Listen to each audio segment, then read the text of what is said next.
wanawake wameenda kubadilika. Tumeamka, tunajitambua na tunajua uwezo wetu. Nafurahi kuona kwamba thamani ya mwanamke inaendelea kuwa bora zaidi. Nafurahi kuona uwekezaji katika sekta mbalimbali zinazomgusa mwanamke kwa karibu. Uwekezaji mkubwa katika sekta ya elimu, uwekezaji mkubwa katika sekta ya afya, uwekezaji mkubwa katika sekta za biashara, ujasiriamali. Kwa nafurahi kuona kwamba tunaongezea thamani jitihada za wanawake, tunawawezesha, tunawashika mkono. Ni siku mojawapo katika siku nyingi za Mheshimiwa Rais ambazo anaendelea kutuaminisha kwamba mwanamke ni kipaumbele kwake. Wewe ni mmoja kati ya wapambanaji katika sekta ya elimu. Kwenye hili unafikiri tutapiga wanawake hatua kiasi gani? Sayansi ni sekta ambayo kwa wanawake wengi imekuwa wanakiitazama kama sekta ya wanaume, kwa maana kwamba mwanamke hajitazamie kama mhandisi, hajitazamie yeye kama daktari. Tunapowekeza katika sekta ya elimu kwa mwanamke, hasa kwenye upande wa kuwekeza kwenye maabara, kwenye upande wa walimu wa sayansi, wanasayansi wanawake, inazidi kumpa motisha mtoto wa kike kuingia katika tasnia ya sayansi, kuingia katika fani za sayansi. Na ukweli ni kwamba mimi naamini excellence, yani ule ubora hauna jinsia. Kwa hiyo mtu yeyote anaweza kujifunza chochote, hata ufundi. Tumeona mwaka huu mfano tumeingia katika hii sera mpya ya elimu, mitaala mipya ya elimu, na kipengele kimojawapo ni elimu ya ufundi.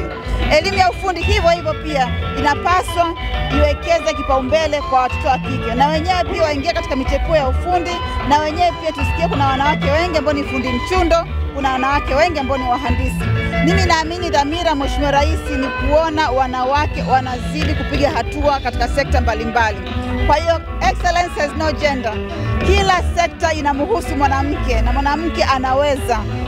Na tunashukuru kwa huu uwezeshaji ambao unaendelea kufanyika. Umekuwa Miss Tanzania, lakini umekuwa Miss Tanzania wa mfano. Sasa hivi mabinti ukiangalia kama kuna pamoja tunapiga hatua kwenye maadili. Yaani kwako imekuwa ni mfano. Unawahusia nini mabinti hasa kwenye kutunza maadili na kupiga hatua kwenye vitu vingine?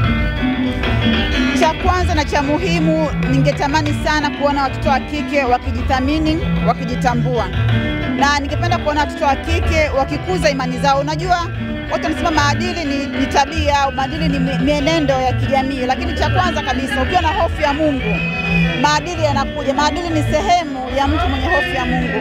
Kwa hiyo kikubwa ningependa sana kama jamii turudi katika misingi ya dini kwa imani mbalimbali, tuwekeze katika utaratibu wa dini zetu. Iwe Mkristo, iwe Muislamu, iwe dhehebu lolote, iwe dini yoyote, tuwekeze katika misingi ya dini itakayotusaidia kulea kizazi chetu.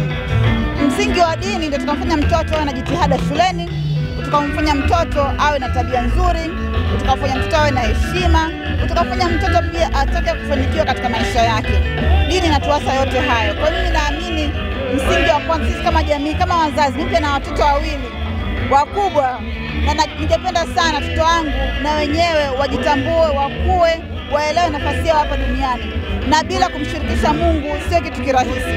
Ningependa sana watoto wakue katika maadili ya dini, lakini sisi kama jamii, kama wazazi, tutambue jukumu letu ni hilo. Wengi tumechukua ulezi, kuachia shule, kuachia walimu, lakini mzazi ndio mwalimu wa kwanza wa mtoto. Kama mzazi unamfundisha nini mwanao? Kama mzazi unamjengea misingi gani mwanao? Ningependa kuona sana kama wazazi pia tukijitambua. Kwanza sisi tujitambue, tujue nafasi yetu, tuchukue nafasi yetu katika ubora wake, katika ukamilifu wake. Kwa hiyo ningependa sana kuasa, inaanza na sisi kama wazazi, sisi tuliokuwa watu wazima, tusaidie watoto wetu katika hiyo misingi ya dini. Naamini mengine yatafuata. Mimi naamini bado tuna kazi kubwa sana kwenye haki ya elimu. Haki ya kumpa mtoto wa kike elimu bora, na sio tu elimu bora. Jitihada zimefanyika kubwa, lakini wakati mwingine ukiangalia sisi wazazi pia, sisi kama jamii tunakwamisha. Nitakupa mfano. Mheshimiwa Rais alisema watoto wa kike waliopata ujauzito wanaweza kurudi shule, na akatoa mpaka na wizara akatoa mpaka miongozo ya kusaidia watoto wa kike waliopata ujauzito kuweza kurudi shule. Lakini ukiangalia mikakati ambayo inaendelea, wanaokwamisha ni sisi jamii, sisi wazazi, tusaidie watoto wetu waliopata ujauzito kuweza kurudi shule. Kwa hiyo naamini tunapokwama ni sisi, na tuendelee kuwekeza katika hiyo haki ya elimu bora. Na sisi tusiwe vikwazo kama jamii kutekeleza yale ambayo serikali imeshaazimia na imeshatolea mwongozo.